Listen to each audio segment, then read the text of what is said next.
Assalamualaikum warahmatullahi wabarakatuh.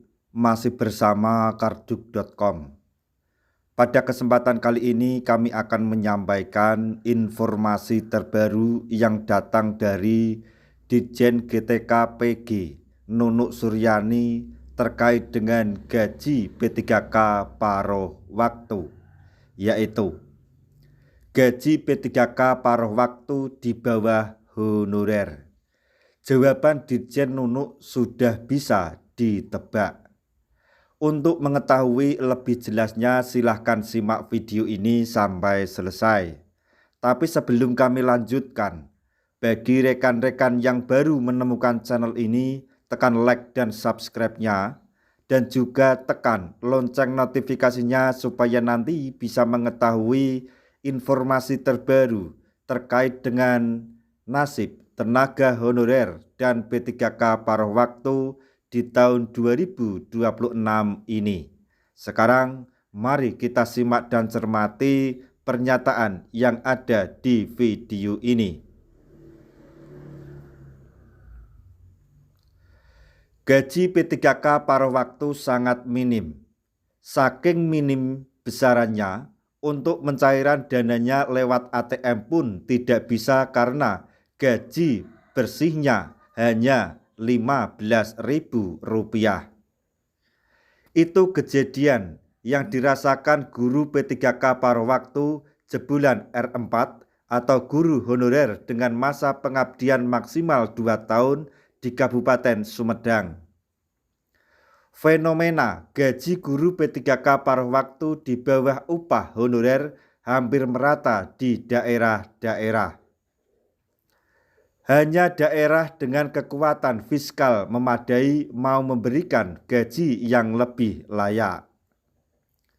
Itu pula yang mendorong guru honorer menguatkan program makanan bergizi gratis atau MBG. Maksudnya, guru honorer menggugat program makan bergizi gratis atau MBG karena dinilai jadi pemicu berkurangnya dana pendidikan yang berimbas pada gaji guru P3K paruh waktu. Sekretaris Jenderal Aliansi P3K Paruh Waktu Indonesia atau PWI, Rini Antika mengatakan, gaji P3K paruh waktu ada yang Rp0, Rp55.000, Rp160.000, Rp250.000, Rp350.000 per bulan. Gaji tersebut sangat rendah dibanding tanggung jawab yang diemban. Paruh waktu dipekerjakan layaknya P3K penuh waktu dan PNS. Dia menilai sistem penggajian P3K paruh waktu sangat tidak manusiawi, apalagi mereka bekerja layaknya PNS dan P3K penuh waktu. Kalau digaji di bawah Rp500.000 per bulan, ditambah potongan BPJS Kesehatan, Ketenagakerjaan, dan lainnya, bagaimana mereka bisa menghidupi keluarga? Direktur Jenderal Guru Tenaga Kependidikan dan Pendidikan Guru atau GTKPG, Kementerian Pendidikan Dasar dan Menengah atau Kemendikdasmen, Nunuk Suryani mengaku prihatin dengan kondisi tersebut. Namun, kata Ditjen Nunuk, Kemendikdasmen tidak bisa menegur pemerintah daerah. Selain karena Kemendikdasmen hanya instansi pembina, belum ada regulasi yang menetapkan standar gaji P3K paruh waktu. Karena tidak ada regulasinya itu, maka Pemda berwenang menetapkan standar gaji P3K paruh waktu. Terang Ditjen Nunuk pada hari Selasa tanggal 24 Februari 2026. Meskipun begitu, lanjut Ditjen Nunuk, pemerintah tidak lepas tangan.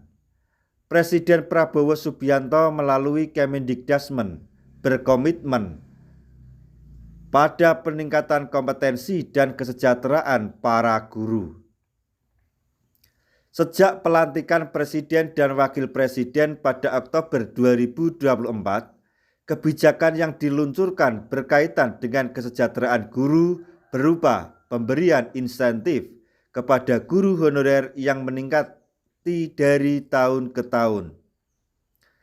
Kemudian, peningkatan besaran tunjangan sertifikasi guru dari 1,5 juta rupiah ke 2 juta rupiah per bulan. Kemendikdasmen juga berhasil meningkatkan kompetensi guru melalui program pendidikan profesi guru atau PPG. Sepanjang 2025 tercatat sebanyak 1,4 juta guru sudah berserdik.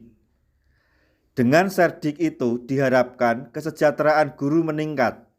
Guru yang belum berserdik diberikan insentif Rp400.000 mulai Januari 2026 dan semuanya ditransfer langsung ke rekening masing-masing guru, tegas Ditjen Nono. Selain itu, tambah Ditjen Nono, pemerintah menyiapkan perubahan tata kelola guru di mana Kemendikdasmen dan Pemda akan bersama-sama mengurus masalah guru. Sebelumnya, Rini Antika mendesak pemerintah menerbitkan regulasi pengangkatan P3K penuh waktu ke paruh waktu karena masa kontraknya hanya sampai September 2026. Dia mengungkapkan bila pemerintah tidak menyiapkan regulasi pengalihan ke P3K penuh waktu, nasib paruh waktu di ujung tanduk. Pemda akan beralasan dana minim hingga harus memutus kontrak kerjanya. Kami meminta untuk paruh waktu tahun ini bisa dialihkan ke P3K penuh waktu karena maraknya diskriminasi terhadap status kami dan kesejahteraan yang sangat jauh dari kata layak. Bahkan ada yang gaji Rp0, ucap beliau. Bu Rini menambahkan, bila regulasi lama diterbitkan, maka dipastikan pemerintah daerah akan nyaman dengan paruh waktu lantaran gajinya rendah. Padahal paruh waktu dituntut bekerja maksimal layaknya ASN dengan gaji layak. Sementara P3K paruh waktu nasibnya dalam ketidakpastian karena tidak tahu kapan dialihkan ke P3K full time atau penuh waktu. Nah, demikian tadi informasi yang dapat kami sampaikan. Informasi terbaru terkait dengan nasib P3K paruh waktu di tahun 2026 ini. Semoga informasi ini dapat bermanfaat bagi rekan-rekan semuanya. Di akhir video, kami mengucapkan banyak terima kasih. Wassalamualaikum warahmatullahi wabarakatuh.